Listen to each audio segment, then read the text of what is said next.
Après, je commence à vous poser des questions. Introduce yourself, guys. Tu n'as pas de... Tu... There's some over here at the foot. Yeah, there's one. Pick it up, pick it up.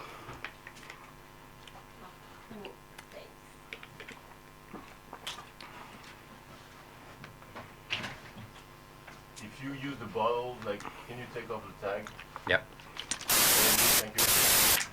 Ladies and gentlemen. Qui m'a proposé de me donner des leçons d'accordéon.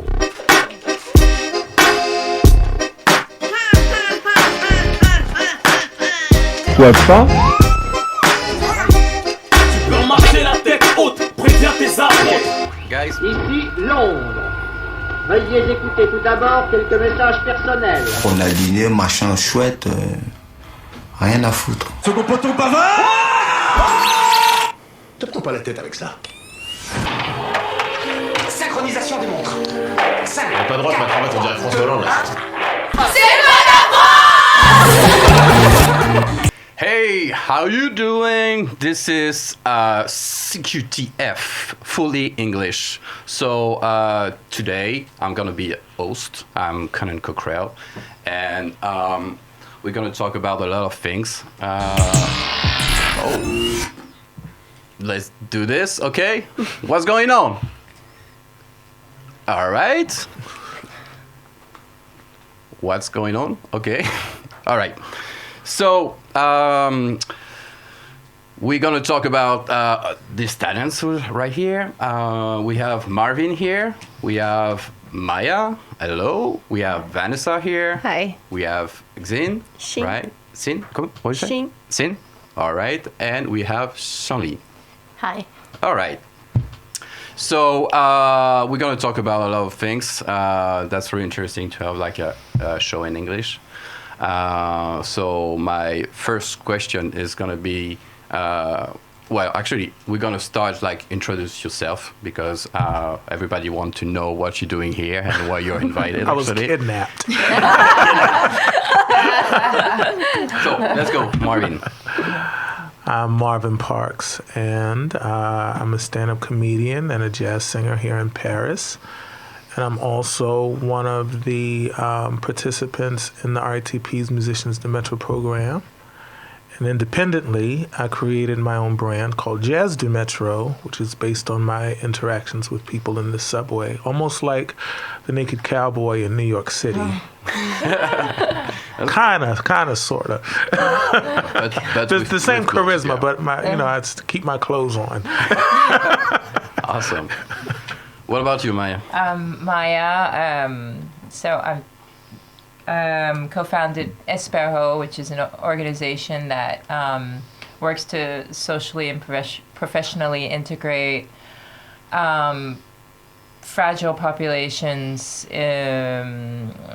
notably refugees and asylum seekers, through the agricultural field and other domains. But we do training in agricultural fields like organic farming, Okay, cool. beekeeping, and composting. So we're going to talk about it later a little bit more to have some more information about it. Nice. Vanessa. Hi, I'm about you? Vanessa. I'm American and French. I've been here since 2003. I've been a teacher. I've been a comedian. I'm a mom now. That's what I do most days. Yeah, you bring something with you. I mean, I do bring something to the table with me, hopefully. And I'm also a Democrat abroad, so. Yeah, we're going to talk about that too. Hello, Xin. I can't pronounce it. Yeah. go ahead. Go. So my name is Xin, and I'm Chinese, obviously. And it's been 8-9 years since I've been in France, and now I'm married with a French. So I think I will stay in France. And I came to France to first for my studies. I did a master's degree in littérature comparée. Okay. Literature, essentially. And now I want to teach French online for Chinese people. That's really great. That's how I found you actually. I was know. like, oh, that's really interesting. And you were talking about French slang. Yes. It was really interesting. Hello. Hello, I'm Shangli, and I'm an M2 student trying to survive semester by semester in quantitative finance. It's hard for some people. And I'm here in Paris on and off for a year, so trying to explore more every day. Okay. We're going to start with you, actually. What did you bring you here? Like for studying, for something else? I mean, like why Paris? Why not another place? It's like... Well, first of all, everybody's going to go with the cliche, FL. But for me, the economics program here was quite strong. So I followed that. And plus, I'm an Erasmus exchange student, so they kind of paid me to travel to places. So I've been to Venice for a semester, came back here, although I had the offer to go to Poland. But well, I thought that Erasmus was done. It's all still working. I'm a living example of it, I guess. So it's still working. Yeah. I'm surprised about that because I think that it was like. First of all, I was thinking that it is a European thing. No, it's open to international students as well. Okay. So they just charge us a hefty amount. Okay. So yeah. Okay. What else? Maya. Yeah. Oh, okay. You're surprised. I thought I was going to go around like that. No way. Okay. Tell us like about your refugees. I don't know, campaign. We can say that. Association. Association. So yeah, in like 2013, I became aware of the refugee crisis for the first time, and I said, I have to do something. What can I do? So I started doing some like volunteer work. I went to Calais and was going to some of the how do you call those camps in Paris? To try to see about the one in Porte Aubervilliers, Chapelle. Okay. And I said, okay, I want to do something that would give me hope, but where I see that, I can really make a difference. So I said, these people are so motivated, they're very hardworking, and the only barrier is the language. They have rights to work just like French people. So why not help them find jobs, and jobs where they don't need to necessarily master the French language. So is it possible to work in France without speaking French? Because I know, like in Berlin, actually, you can't, not speaking any German word and be able to work like in tourist thing. Yeah, that's amazing. But here it's rigid. I mean, that's why Germany's done an amazing job with the refugee population, which is much larger than France. Amazing. Even for asylum seekers, they can work. And I think a big problem is really for the asylum seekers because they're waiting, and all they can do is wait, and there's nothing there for them. And my parents always taught me never do nothing, even volunteer, always just keep going, doing things in order to, you always learn something, develop a network, and then that could lead to another thing. And a lot of the asylum seekers are isolated. So we started with beekeeping, like these atelier beekeeping.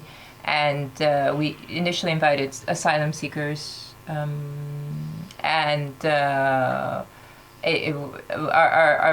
beekeeper who teaches beekeeping is a Syrian refugee who has 30 years of experience in beekeeping in Syria. Okay. And he joined the project immediately as volunteer, and he said, we had like about 15 students, and I just bought the beehives and said, let's start the project. So And so from that to now, we have about 130 refugees in our program, and we are helping them find jobs in areas as vast as what jobs they can do okay, here. so as vast as haute couture to really? Working in a vineyard. Yeah. Okay. So yeah, it's pretty vast. Logistics as well. Most of them. I mean, I've met refugees like a Sudanese man who speaks 12 different languages. I spoke to him in English. I was speaking. His English is better than mine. And then my colleague who's Chinese, he told us he spoke Chinese. I said, no way, no, you don't speak Chinese. And my colleague, she was like, okay, well, I'll talk to him. And she was speaking to him. They're carrying on conversation in Chinese. And he learned when he was a little boy, and he was like 38 years old. And he remembered. And she was speaking to him for like 10 minutes in Chinese. So you have this amazing talent, but there's just... they don't know because there's so much administration and Pôle emploi. We're going to talk about that. That's something that I want to talk about, like the French administration. Yeah. I know it's a mess. I've been like in US for a while. It's a mess in US, but here it's really, really a mess. And we're going to talk about that. Marvin, let's talk about Jazz du Métro. So you're like singing in the metro.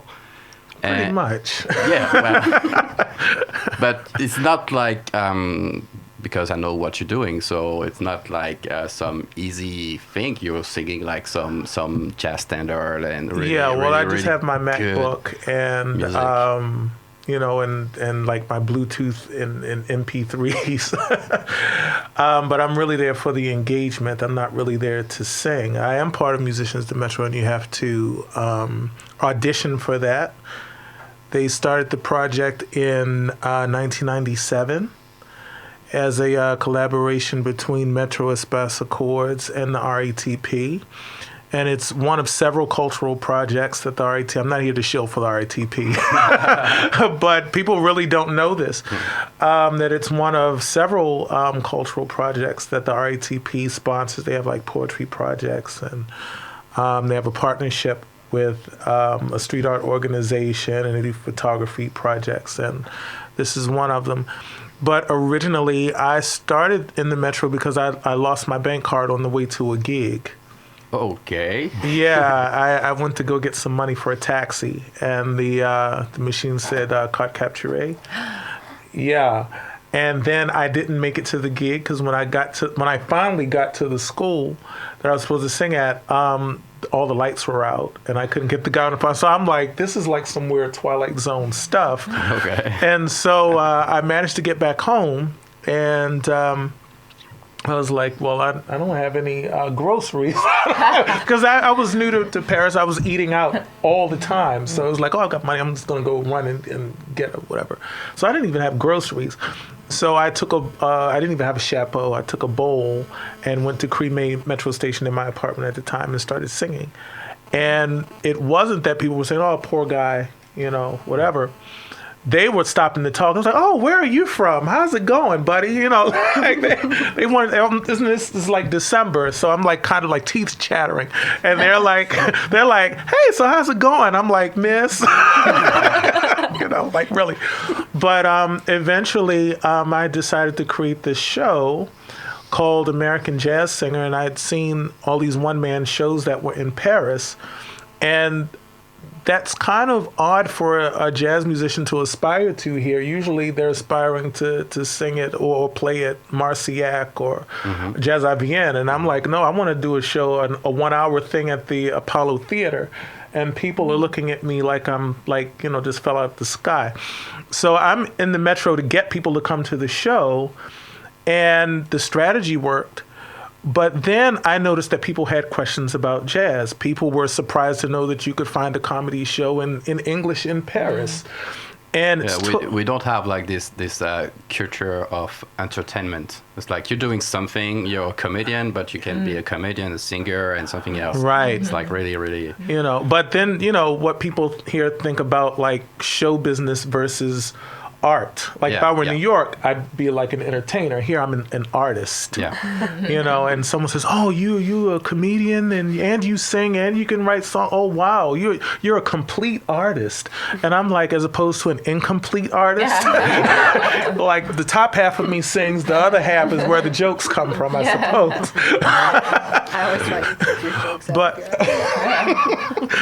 there. but it's the engagement and it's and I started documenting what happens when someone stops. So it could be like kids who are visiting from Russia, family from Brazil. But there's a real question. It's like it's working hard. I mean, like it's like that's kind of.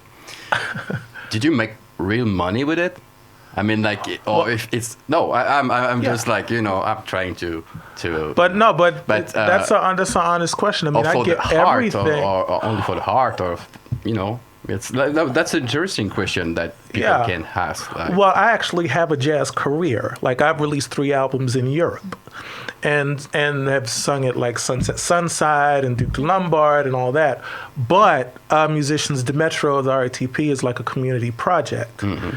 And I took it and decided to make it my own thing.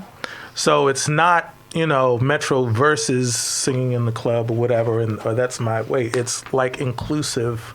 I make that kind of a part of what I do as a comedian and as a singer here. Mm-hmm. But also, too, like in New York, there's Music Under New York. There's TTC Underground Sounds. There's London Busking Project. And so the idea was merely just to put music underground and kind of make it, you know, make a better ambiance. Yeah. You know, but I think it's really great. I mean, like there's one of my best singers, like Kezia Jones. Was like love to do that, and so I really. But it can be it could be like a string. There's a string orchestra that plays at Bastille. There could be a reggae band. Yeah. There's like these Russian guys. Have you seen the Russian guys? In like Concord, and it's like about 5 or 6 Russian guys, and they're like, oh, and then there's like this African guy who like bangs on a drum. He and his partner like bang on drums, but often people will stop and ask to sing with me, or they will sing for me, or they will dance, or they'll. So it's really so cool. I'm like, so I have like almost like a mini talent show. But people pass by and they'll see me standing by myself, and they'll see me singing like in a few seconds. But then they'll pass, and then somebody will come along, and they'll be like, "Oh, we're singers from like Rhode Island, and we have like a barbershop quartet." Yeah. And so I'll take out my iPhone and start filming them, you know, because it's part of the experience. And so when you go on my Instagram or my Facebook, and you'll see. That's this Just Do Metro, right? Yeah, Just Do Metro. Okay. Then you will see me doing like selfie videos. I hate being filmed. Okay. Because people, they'll start filming, but then they won't know when to quit. Or like somebody will be like really creepy. Like I had my MacBook out and I was typing on my MacBook, you know, trying to get the next song in, and I was just humming, and someone was standing over me, just filming me. I wasn't even really singing, but they were standing over me like this. And so I turned and I'm like, yo, dude, like, like back up. So I kind of like, I forbid it. But then when people kind of, you know, they introduce themselves, and I'm from Brazil, and I tell them what I'm doing. And so now it's like a selfie video. And so now they're singing or they're dancing with me. Yeah, you're taking care of it. Like But the mantra is Metro equals people. Okay. And so in the video, I always say Metro equals people, like my friend from Taiwan, you know, and you know, and it's a thing. So all right, that's great. Vanessa. Hi, Conan. Hey, how are you? How's it going? I'm all right. You all right? Still 6 months pregnant, so. 6 months? Yeah. So you didn't know the name yet, I guess? No, we don't know the gender yet. We're keeping it a surprise. Okay. Yeah, you don't know if it's gonna be like a binary or. I mean. You. Whatever. We're gonna love it anyway. No, I mean it's 2020, so now we can choose. You are a member of Democrat Abroad, right? Yep, that's true. I want to ask you. Is it relevant to have this kind of organization here in France? I mean, like what does it mean to be a Democrat in France? Well, gosh. You know, because you don't stop being your own nationality when you leave your country. You know, you still get on the news, like with all the problems going on back there. You still feel for your friends and family back home. And like, okay, from the security of CQ and like workers' rights, it's great. But at the same time, like America can be a really troubling place. And as the entire Democrats abroad population, not just France, we equal that of about Montana population. So Already? like, not great, but still like up there. So, you know, so for us to be able to organize and be able to like make demands collectively is the benefit of having an organization like Democrats Abroad. And being able to do something like mad respect to you for starting your organization. That's incredible. Nice. Like, but still, yeah, just to be able to do stuff like help out the community or be involved is. And you're not interested by being in the politics, in the French politics? I naturalized, what was it? Was it last year? Or something like that? I think I had the ceremony last year. So for like... It's not like a great day or something. Like, I don't remember. I'm a mom. I'm so tired. I could easily forget my own name.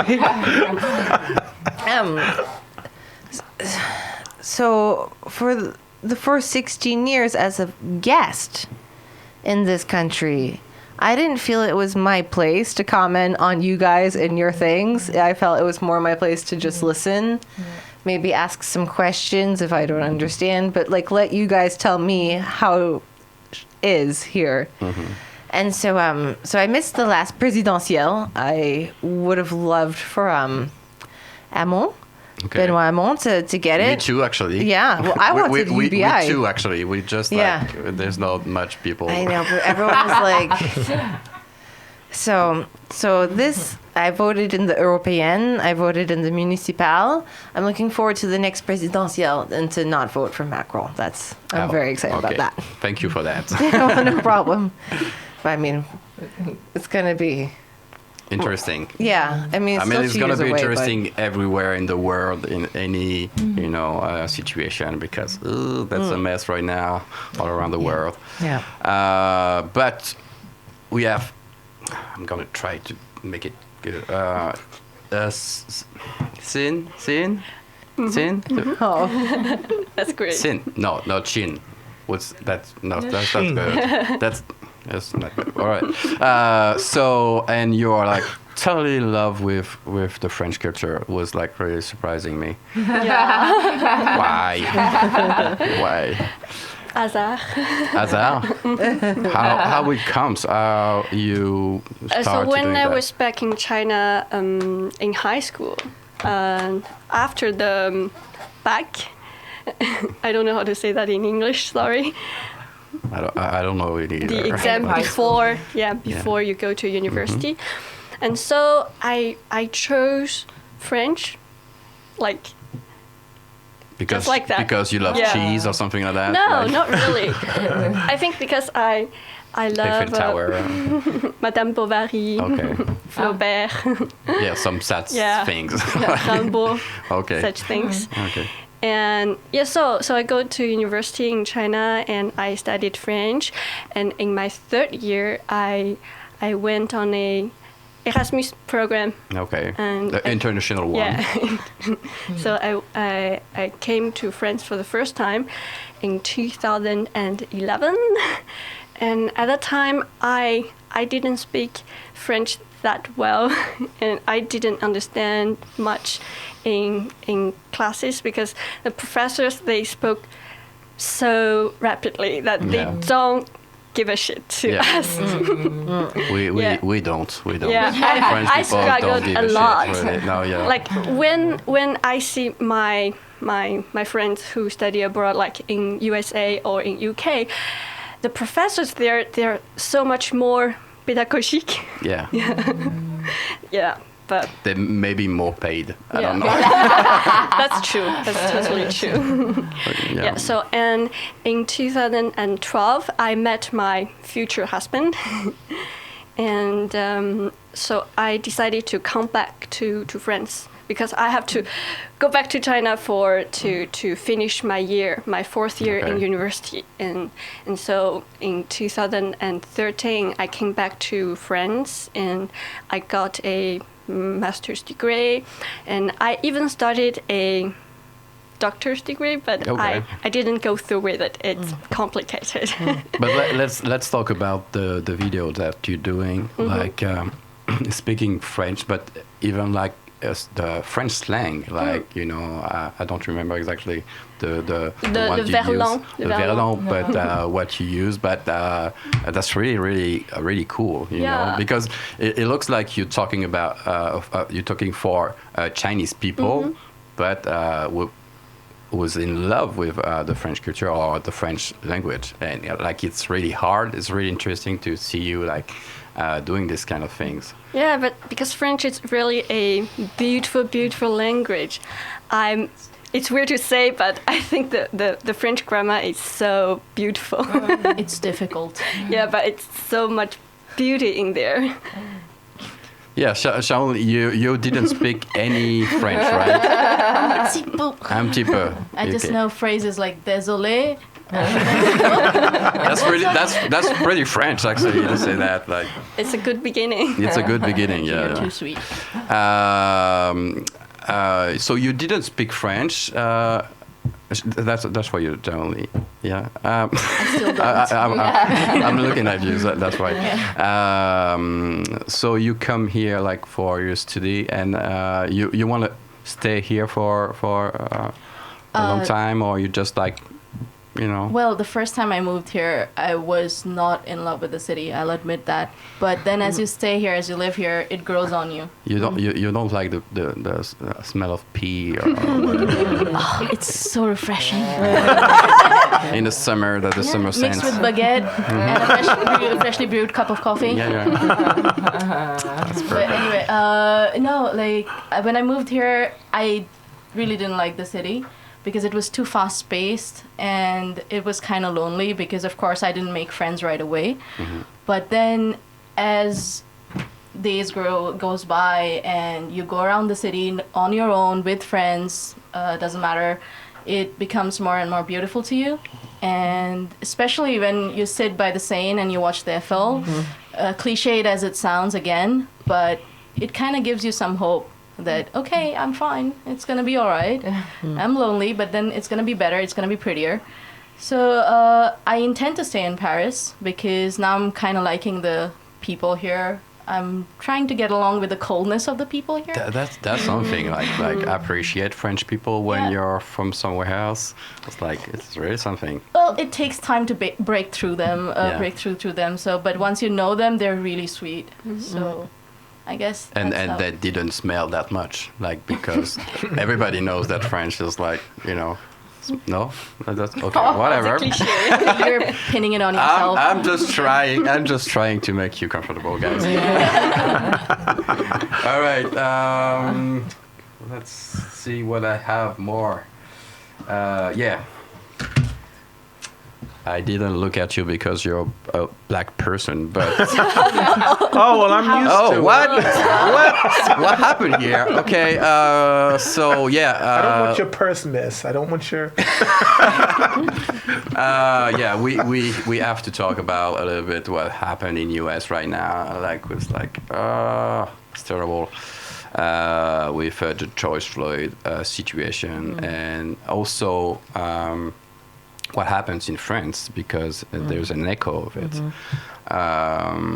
So I want you guys, talking with you, but to tell me what you think about this situation, and even like generally, because we can see in the whole world there's like the same, you know, ideas and same question and same revendication about. This isn't new.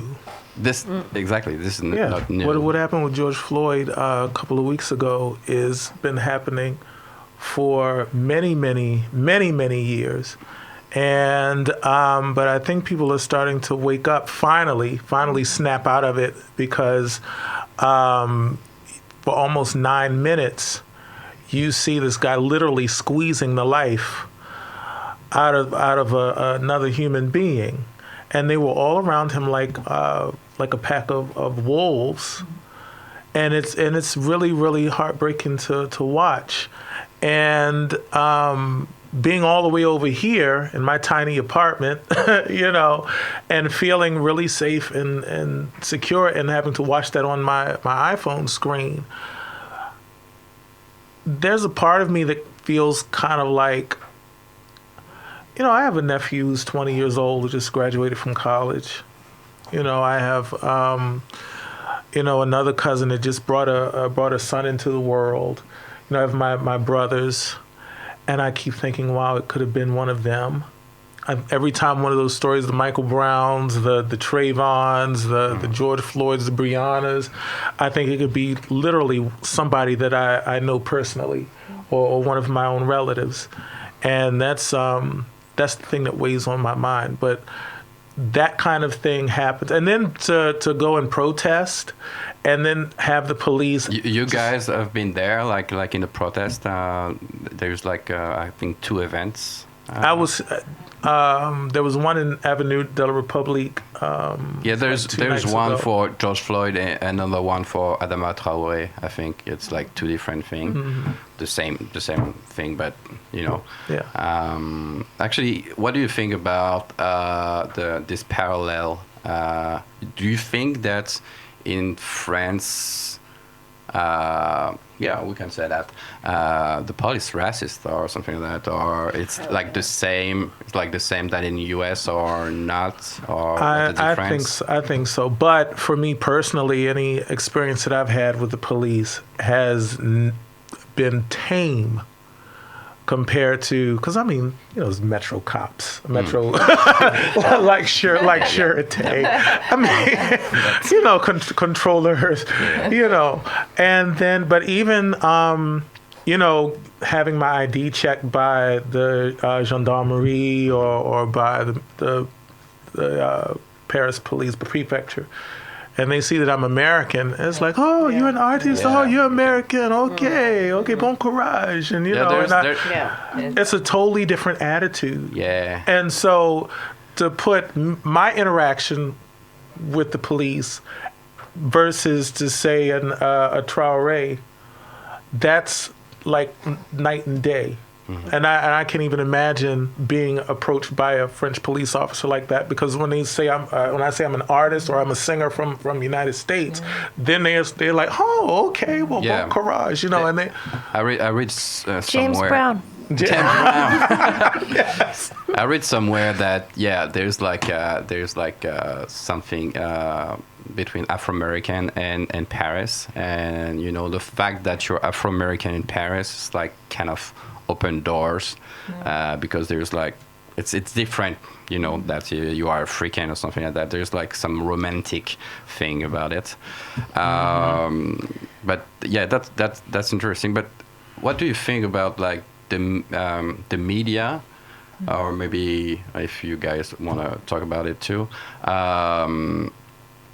Vanessa, actually, the media didn't link the situation with George Floyd and Adama Traoré. It was like pretty much the same, but it looked like in the media they didn't say it's kind of the same, Well, then we would have to address the systemic racist problems in France as well if we start talking about it out loud. Like, that's one of the comparisons I often make between France and America, is that, like, it's bad in both countries, but at least in America, like, there's more of a willingness to talk about it in certain liberal circles, at least. And in France, it feels like, so many people are just marginalized, and, like, their experience isn't even, like, recognized to be marginalized. Like, it's just like, no, we're laïque, we don't count people by race, so, like, we're good. And, like, it just seems like they've stopped there trying to improve race relations or anything. And to your point about police being different in France versus America, in France, it feels like they're going to do a lot more to you, like, in the car or at the station, once they've gotten you out of public view. But in America, they've been so right brazen. In the middle of the street. and emboldened for so long that it's like right in the street. Like, yeah. Well, we had public lynchings. Yeah. Yeah. You know, I mean, people with this like a sporting event, like the French gather for football. And they would go in and they would capture, people, and they would, Black people. Well, yeah. I mean, I almost said the other word. I really did. I don't know. It almost came out. We're in France. But Maybe you can do it. you can say it. But there would be it was an event. And when you look at the photographs, if you do Google image search of lynchings, you will see crowds of white people gathered around black people being hung from. Did you see this video of this white old dude who was like with his bow and arrow? Oh, well, that was exactly. You would say like, oh, there's two black people, and then you see the video, and there's like. Then he gets totally mashed. White people was like smacking his ass, but that was just stupid. No, I terrible. think the one of the biggest problems is that people don't realize that this stigma of black people has been going on for hundreds of years in the United States, and it derives from guilt. And that's why maybe it's not the same that you can see in France. I think it's different. I mean, I think the Arab population is probably more stigmatized in France than the black people are kind of funny, nice, entertainers. In France, but. I live in U.S. and my ex-wife was Afro-American, and we've been like in Chicago, so Midwest people are cool and all, but we've been like in the South, and it was kind of weird because we are like a mixed couple. But you can feel the segregation over there, really. For sure, and that's why sometimes I'm not really agree with the black people here in France, the Afro. Because that's what they are. We're like make the link between what the Afro-Americans live and what the French black people live here. It's not the same. In US, there's really segregation. You can feel it. You can feel it. But here, it's not like the same. I guess it's not like the same. But we for sure, with the police situation, it's like the same. There's like really. But in our really history with race, is much different. It's different. I mean, think about the Civil War. I mean, you had two factions of the country fighting over whether you should have slavery or keep slaves or not. And then black people are demonized in the media, and I think that's a big part of it. I mean, black people are demonized. And then even immigrant populations, when they come to the U.S., they see these stigmas and these. You just have to watch. And they become racist because they're, You just have to watch Fox News. Fox News is the first channel, and Fox News is just like disgusting. It's like you see people, whatever they're talking about, it's like just lying. They're lying. They're just lying in front of the people. It's like, oh wow. The latest statistics from Trump about crime. But it's just totally false. Totally false and totally.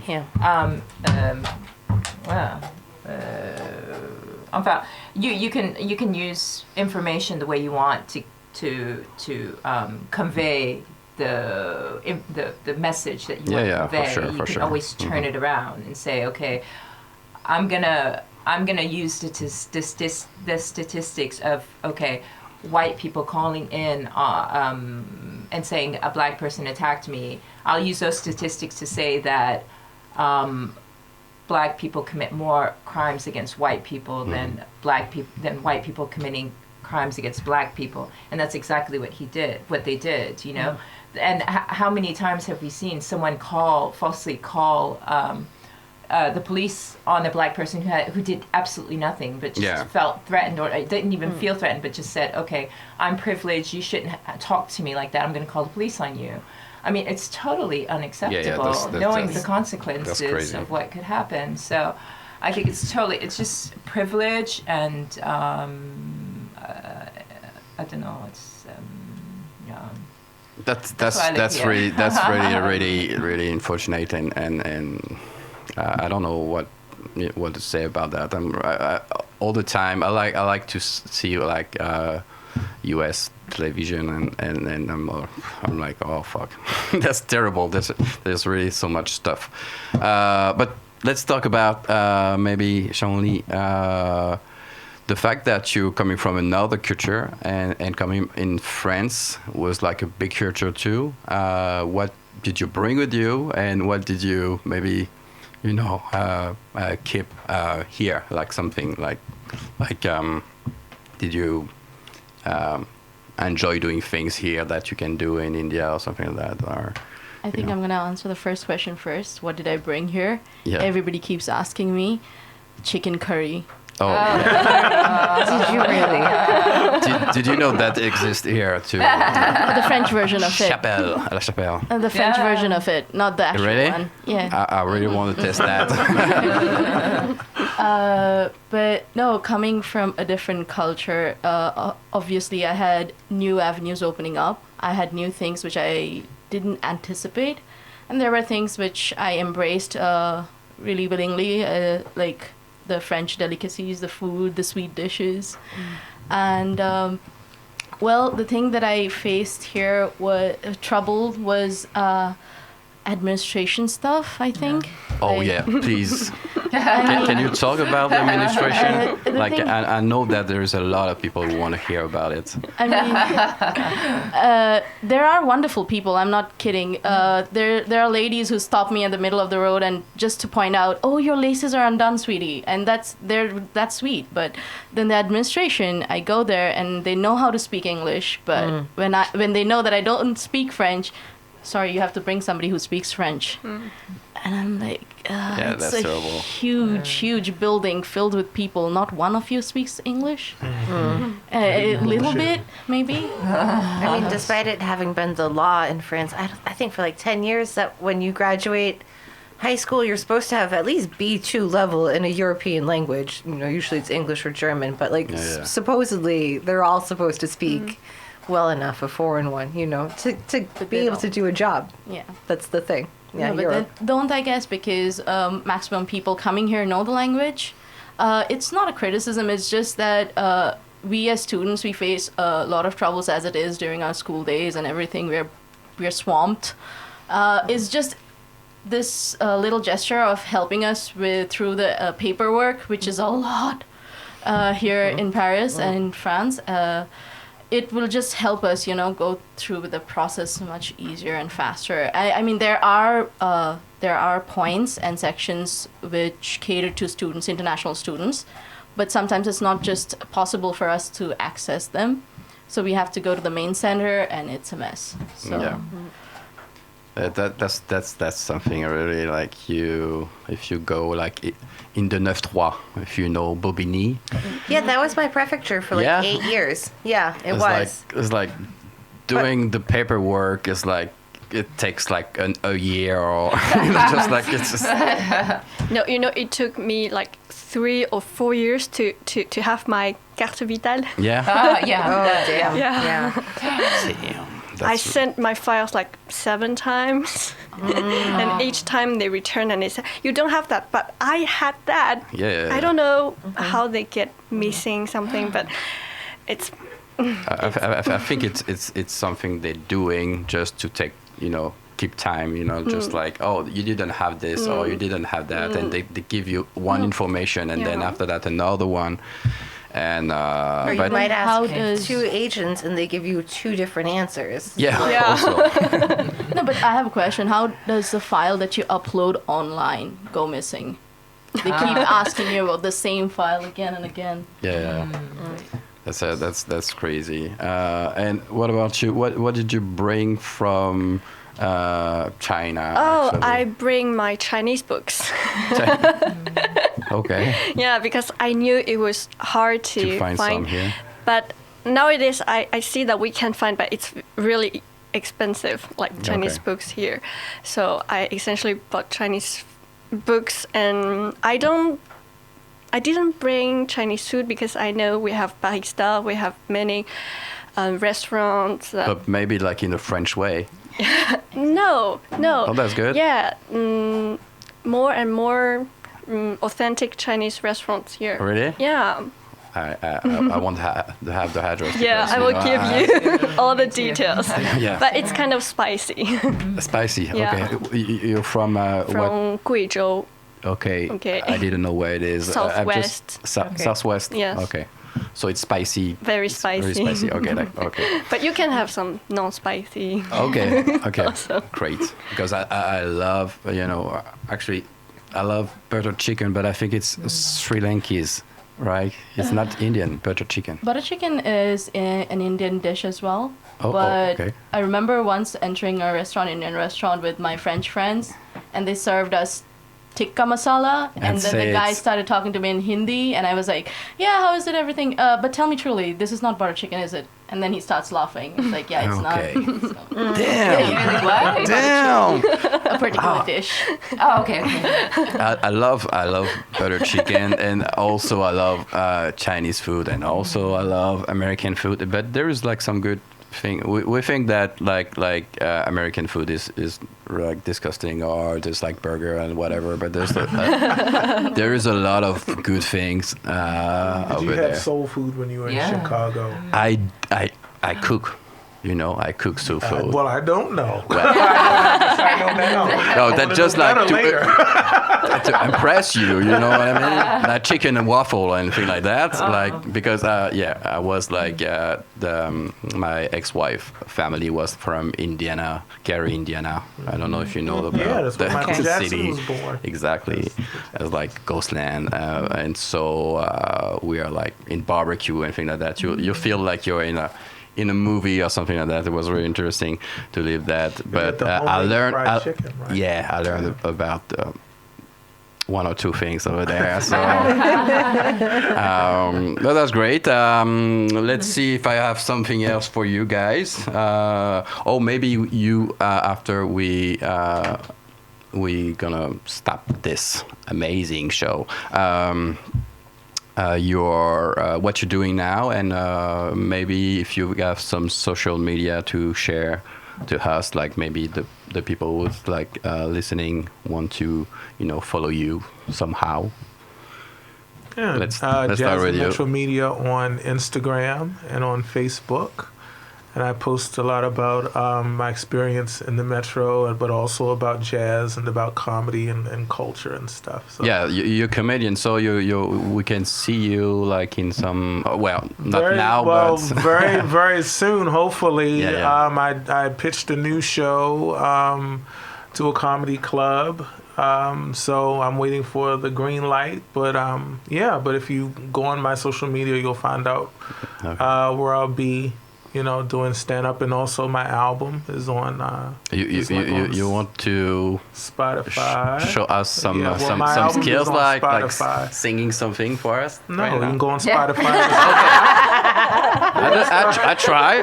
I haven't. No, but I asked you. No, wait a second. No, I asked you a couple of days ago. I said, "Can I bring a track?" And you was like, "No, we're just gonna talk." No, we're gonna talk and just like make you singing like a cappella, like. Yeah. Well, you can go listen. Okay, that's okay if you don't want it. I mean, the very thought of you and Marvin Parks. Okay, thank you.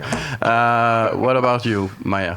Also, just Espero. Espero. ESPERO. And on Facebook or Instagram? We have a Facebook page, Instagram, and a website. So you look up Espero France .org. EsperoFrance.org. Okay, thank you so much. Vanessa, we know in 3 months what you're going to do, actually. Yeah, not sleep anymore. Yeah. No. So, yeah. Don't follow me on social media. Get off of social media, everyone. Zuckerberg makes way too much money off of our data anyway. Data is worth more money than oil at this point, and that we don't get a data check from, our respective governments, from them taxing. Yeah. It's messed up, and I'm waiting for my friend to tell me how Liker is. So I can get off of Facebook. I know how hypocritical. Okay. Get off of social media, except this one that's not Facebook. No, My American family's on it. Your husband is French, right? Yeah. Your partner, Well, okay, we'll just okay, go. yeah, I'll that's just let it go. Yeah. I'll we just know let it we go. know what we're Yeah, I talking know about what you here. mean. Yeah. So how are you feeling like to have like a half French kid in your belly right now? Is it okay? Well, I have one at home too. Just have fresh.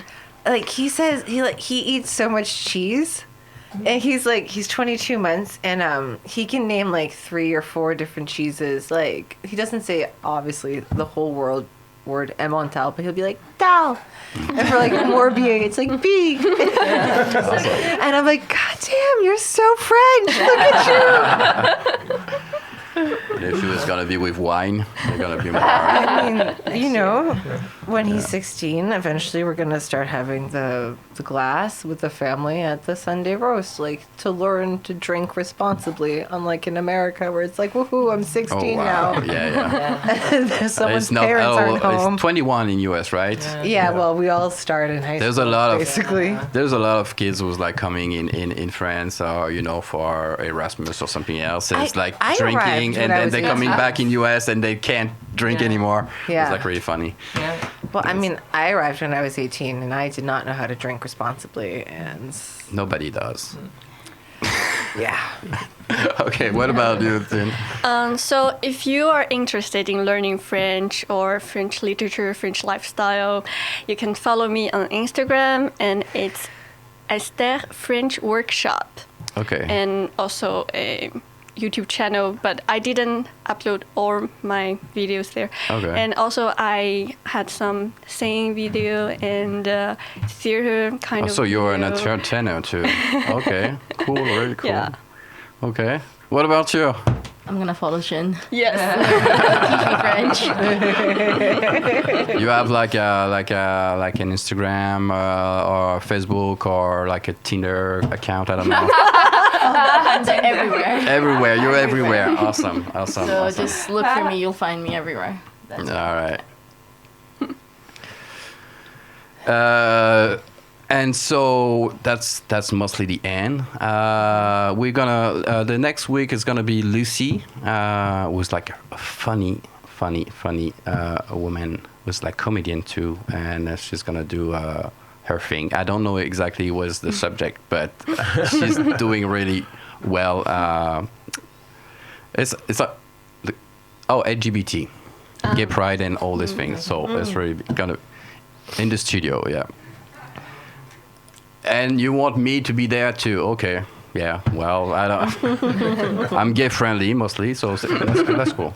And what I'm gonna say is like, yeah, that's the end of the show. Thank you everybody for coming here. Thank you for having us. That's really, really great. I hope like we're gonna do somehow someday another one. Inshallah. Inshallah, like you say somewhere in France. Thank you so much. That was Conan Coquerel, and that was CQTF, live from Paris, France. And now we out. So cool. ¿Dónde está la biblioteca? Me llamo T-Bone, la araña discoteca. Discoteca, muñeca, la biblioteca. Es el bigote grande, pero manteca. Manteca, bigote, gigante, pequeño. Cabeza es nieve, cerveza es bueno. Buenos días, me gustas papas frías. Bigote de la cabra,